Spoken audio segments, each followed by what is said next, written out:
Europe Nettoyage, votre spécialiste en Gironde de la rénovation et de l'entretien de vos toitures, ainsi que de l'isolation naturelle et écologique de vos habitations, partenaire de Girondin TV et GDJ Espace Sécurité, installateur depuis 1987 de solutions globales de sécurité en Aquitaine et concepteur du système sur mesure Stop Effraction, vous présente votre émission.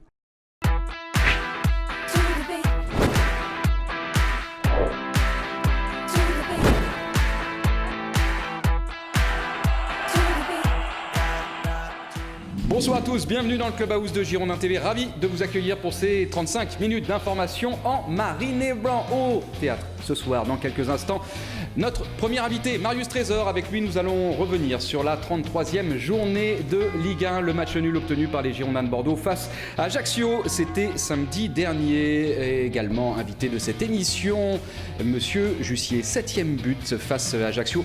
9e, toute compétition confondue.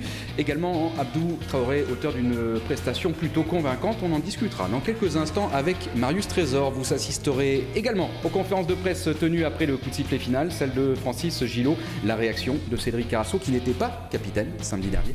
Et puis sur ce plateau, la pétillante Roxane, avec elle le tour des réseaux sociaux. Mais tout de suite, le flash d'infos présenté par Olivier Faure.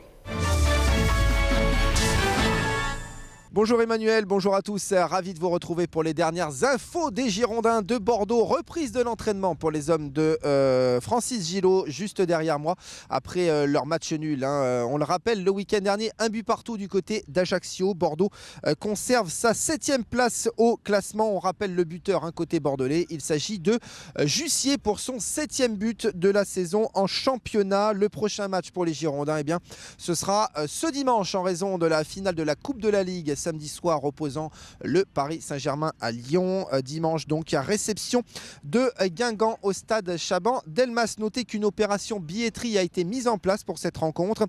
10 € la place seulement pour n'importe quelle tribune latérale et seulement 5 € en virage nord, puisqu'on rappelle que le virage sud est fermé au public. Et puis l'équipe réserve va renouer avec la victoire ce week-end en battant Vitré 2-1. Les buts bordelais sont signés Thomas Touré et Younes Kabouni. Les hommes de Patrick Battiston comptent désormais à 5 points d'avance sur le premier relégable. Il souffle un petit peu. Voilà pour les dernières nouvelles, Emmanuel. Merci Olivier, on applaudit chaleureusement Marius Trésor et Roxane sur ce plateau. Roxane, tout d'abord, soyons galants. Marius, bonsoir. Ensuite. Alors là, j'ai complètement perturbé Antoine Lassor, notre réalisateur. Exactement. Cette semaine. Je ne sais pas trop sur quelle caméra partir. Un coup sur Marius et voilà. Moi j'ai une belle chose, dress code blanc aujourd'hui, sans s'être consulté quand même. Pas mal, on est bien accordé. Le blanc qui est le symbole de la pureté, ma chère Roxane. Voilà. Ça vous va très bien. Merci. Marius, 3 points de suspension. Vous allez bien? Très bien. Tant mieux avec vous. Mon cher Marius, on va revenir sur les temps forts et les temps faibles de cette rencontre entre Ajaccio et Bordeaux, bien évidemment, avec ce match nul. Juste avant de débuter séquence par séquence, quelle est votre analyse générale 2 jours après ce match nul? Mais on est dans une certaine continuité des matchs qu'on doit gagner et qu'on a du mal. En plus, là encore, à Ajaccio, tout comme on l'avait fait à Montpellier, on ouvre le score, mais malheureusement, on est incapable de garder un résultat. Et il y a aussi peut-être un fait de jeu qui aurait changé la face de ce match. C'est le pénalty sur Abdou Traoré en première mi-temps que M. De Siage n'a pas sifflé, mais on s'aperçoit que contre Rennes, Bordeaux avait aussi mené 2-0 pour se faire rejoindre.